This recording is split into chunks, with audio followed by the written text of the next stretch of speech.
The story begins with Jensen Ames, an industrial worker and ex-convict. He learns that the steel mill where he works is shutting down without paying workers their full wages. This sparks protests outside the factory.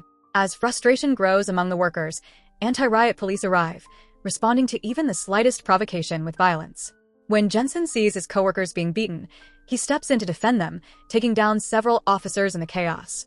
By the time Jensen makes it home that evening, it's already night. He greets his wife and goes upstairs to check on their baby, completely unaware that a masked intruder has broken into the house.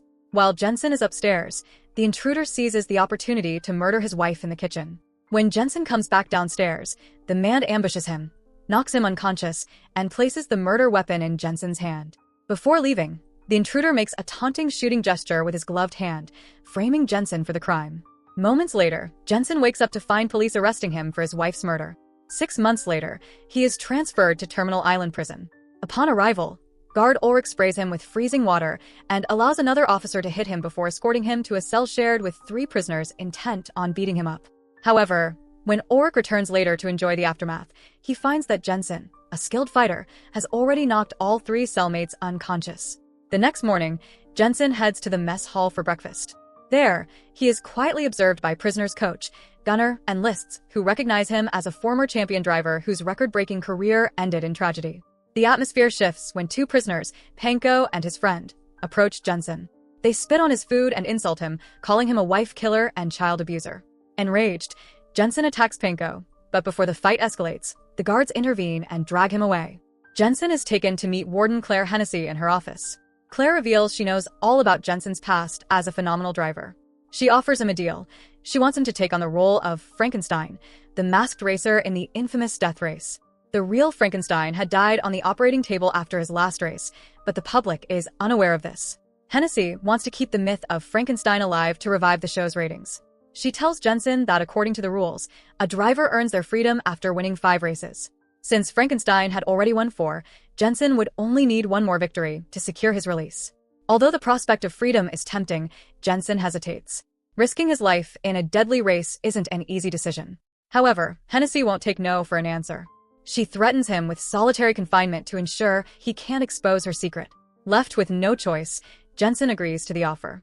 Jensen is then taken to the prison's auto shop, where he meets Coach and his team, the mechanics responsible for maintaining Frankenstein's car. They explain the rules to him. Every team operates independently, and there's no helping each other. Jensen also notices a large workshop where Hennessey has been secretly building something. Only a select few, including Coach's team and a handful of guards, know that Jensen is the new Frankenstein. Coach introduces Jensen to his car, a heavily modified Mustang V8 fastback equipped with an array of offensive and defensive gadgets. However, no ammunition is loaded onto the car until race day to prevent escape attempts. Coach explains that escaping is impossible. The prison is on an island, and the only way out is a narrow bridge that would be swarmed with police cars and helicopters at the first sign of a breakout. After familiarizing himself with the car, Jensen joins the team in the prison yard to continue their conversation. Coach explains the structure of the race, which is divided into 3 stages. In the first 2 stages, the goal is to eliminate as many opponents as possible. In the final stage, speed is the key to crossing the finish line first. Each driver is assigned a navigator, typically a woman brought in from the women's facility. The only exception is Joe, who uses a team member instead. Joe has a notorious reputation for cycling through navigators so quickly that it even makes the audience uncomfortable. Team member lists briefs Jensen on the key drivers in the race. There's 14K, a Triad member and MIT graduate, Hector Grimm, a certified psychopath who idolizes Hennessey, Slovo Pachenko, the leader of the Aryan Brotherhood, and Travis Colt, a disgraced ex-NASCAR star. Their conversation is interrupted when Joe and his crew approach Jensen, insulting him and declaring that the race is only between Joe and Frankenstein. Just then, a van returns to the prison with inmates from a work area. Jensen notices something unusual about their wrists. They're wearing GPS tracking bracelets. This triggers a realization. The man who killed his wife had been wearing a similar bracelet. The day of the first race stage finally arrives. Jensen is given Frankenstein's clothes, mask, and ring to complete the disguise. His appearance alone brings back viewers the show had lost. Before the race, Coach advises Jensen to avoid talking to the other drivers, as maintaining Frankenstein's silent mystique is part of the act. However, Jensen is allowed to remove the mask while in the car, as its windows are mirrored. Jensen meets his navigator, Case, who is already in on the secret. While preparing for the race, Jensen asks Case why she's in prison. She reveals that she killed her abusive husband, who is also a cop.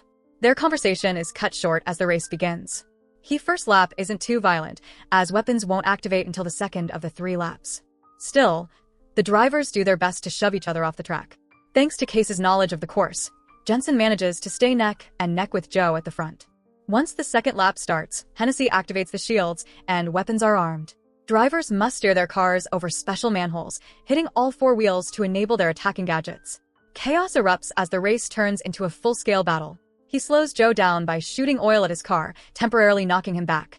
14K launches a missile that forces Grimm off the track. His car crashes, and as Grimm exits the wreckage, Joe finishes him off by running him over. During the race, Jensen activates the weapons on his car, but the machine gun jams. Case bravely climbs onto the hood to fix it, drawing a hail of bullets from other drivers. Thanks to Jensen's sharp driving skills, he dodges the gunfire, and Case safely returns to the passenger seat. As the race intensifies, Jensen steals a defense manhole from Colt. However, none of his defense systems work when he needs them. The rear shield quickly wears down under relentless gunfire. Thinking fast, Jensen comes up with a risky plan. He instructs Case to unhook the napalm canister and sit on his lap. Then, he ejects her seat, now carrying the napalm, straight at Colt's car. The canister smashes into Colt's vehicle, and Case follows up by throwing the car's lighter, igniting the napalm and setting Colt's car on fire. With Colt eliminated, Jensen faces Joe head-to-head. Suddenly, Jensen notices Pachenko making a familiar hand gesture, the same one the man who killed his wife. Distracted by the vision, Jensen loses focus. Joe seizes the opportunity and slams Jensen's car, forcing him into last place while Pachenko claims first. By the end of the race, 3 drivers are dead and 6 remain for the next stage. Back at the garage, Coach and his team inspect Jensen's car and find no issues with the gadgets, baffled as to why the systems failed during the race. Frustrated and suspicious, Jensen confronts Hennessey, accusing her of framing him for his wife's murder, rigging the race, and using Pachenko to lure him into taking Frankenstein's place. Hennessey doesn't confirm his suspicions but counters with another threat. She shows Jensen a photo of his daughter, now in a foster home. She reminds Jensen that if he wants to see his daughter again, he must play along in the death race. Unable to do much about Hennessey's threats, Jensen returns to the yard and chats with Coach.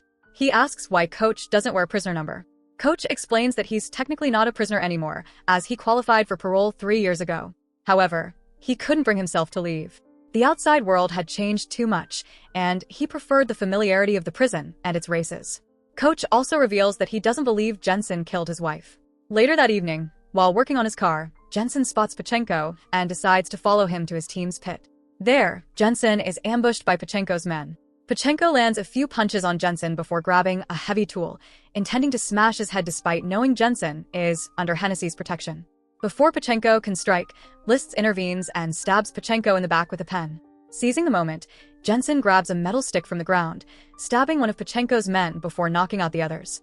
He then turns his attention to Pachenko, punching and throwing him into nearby equipment. Finally, Pachenko admits that Hennessey ordered Jensen's wife's murder and that Ulrich brought him to the house. Just as Jensen is about to deliver a fatal blow, Ulrich and another guard arrive, breaking up the fight and pulling Jensen away.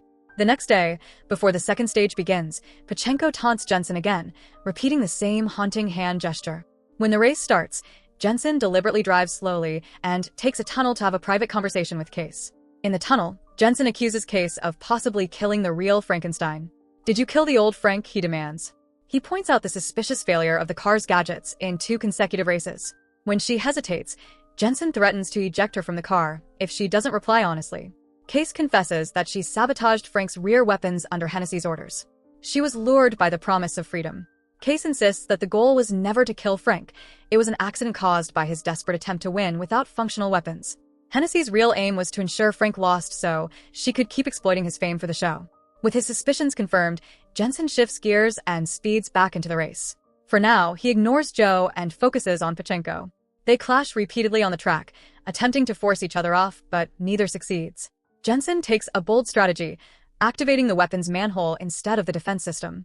Moments later, he surprises the crowd by spinning the car around and driving backward, firing a barrage of gunfire at Pachenko's vehicle. Once the damage is severe, Jensen turns back around and releases a smoke screen, causing Pachenko to crash into a concrete barrier. Jensen stops his car, steps out, and approaches Pachenko. Without hesitation, he breaks Pachenko's neck, avenging his wife. Hennessey seizes the opportunity to unveil the secret weapon she has been preparing for weeks. "Release the dreadnought," she commands. It is a massive, heavily armed tanker truck dubbed the Dreadnought. The Dreadnought is terrifying and unmatched in power. It tears through the track, swiftly catching up with the racers and immediately obliterating two minor competitors. Its sheer size and firepower give it a major advantage. Moreover, it's allowed to enter buildings on the course, enabling it to take a shortcut and reappear at the front of the race. The Dreadnought methodically targets 14KS Navigator, torturing him before using chains to grab his car and firing at it until it bursts into flames. With only Jensen and Joe remaining, the race seems impossible to win without a plan. Jensen asks List to connect his communicator to Joe's car, and the two agree to form an alliance. Together, they flank the Dreadnought, skillfully dodging its relentless attacks. When they encounter a trap manhole, both drivers activate it with two wheels, forcing the Dreadnought to crash into it. With the Dreadnought disabled, the second stage ends, leaving only Jensen and Joe to proceed to the final race. Later that evening, Joe approaches Jensen in the pit and notes that his voice suspiciously resembles Frank's. Meanwhile, Hennessey and RI decide Jensen must be eliminated in the final game. The next day, just before the final stage begins, Ulrich places a bomb under Jensen's car while Hennessey distracts everyone with a speech about racing being their purpose. As she mentions this could be the first time someone wins their freedom with a fifth victory, Jensen realizes something disturbing. Hennessey has rigged the races all along to eliminate anyone close to winning 5 times. No one has ever reached that milestone because of her manipulation. Jensen understands he won't be allowed to win either. Coach, overhearing Jensen's realization, shows him a crucial detail from a video of Grimm's death, sparking an idea in Jensen's mind. Jensen asks List to install a half-gallon reserve tank in his car. He then visits Joe's pit to propose another collaboration. When Jensen changes into Frank's clothes, Hennessey visits him with his release papers and a new offer. She says that if Jensen wins, she wants him to stay in prison as Frankenstein to continue the legacy. She argues that, as an ex-convict, Jensen wouldn't be able to provide his daughter a good life. Staying in the race, she claims, would be the ultimate act of love. Jensen takes the release papers, but says nothing. When the race begins, RI manipulates the manholes, activating them only for Joe. RI also opens fire on Jensen, damaging his back shield so severely that he's forced to drop it. However, Joe already knows how to counter such attacks, having learned from Frank's past tricks. Eager to keep the audience engaged, Hennessey activates a defense manhole for Jensen, but Joe counters with a rocket that destroys it. Joe keeps launching rockets, but Jensen skillfully dodges them, letting them hit a wall, an old weak spot from Grimm's death. This is all part of their plan. The rockets finally create a hole large enough for them to escape. Instead of racing for victory, Jensen and Joe engineer their rebellion, escaping the prison and breaking free from Hennessey's system. In a fit of rage, Hennessey ends the live stream and sends every available cop after Jensen. She presses the detonator for the bomb under Jensen's car, but her plan fails. Coach and his crew had already removed and deactivated it. Meanwhile, Jensen and Joe speed toward the bridge, with police cars in pursuit. Jensen releases the extra half-gallon reserve tank, causing an explosion that blocks the police. The two convicts make it across the bridge gates and split up to confuse the helicopters. The helicopters focus on Jensen, who leaps from the car near some construction cranes and hides in the shadows. Case takes over the car, driving a bit farther before surrendering. Wearing Frank's clothes and mask, she assumes his identity, leaving everyone confused. Case is arrested and taken back to prison, while Jensen escapes. He meets Joe, and they board a train together, leaving the chaos behind.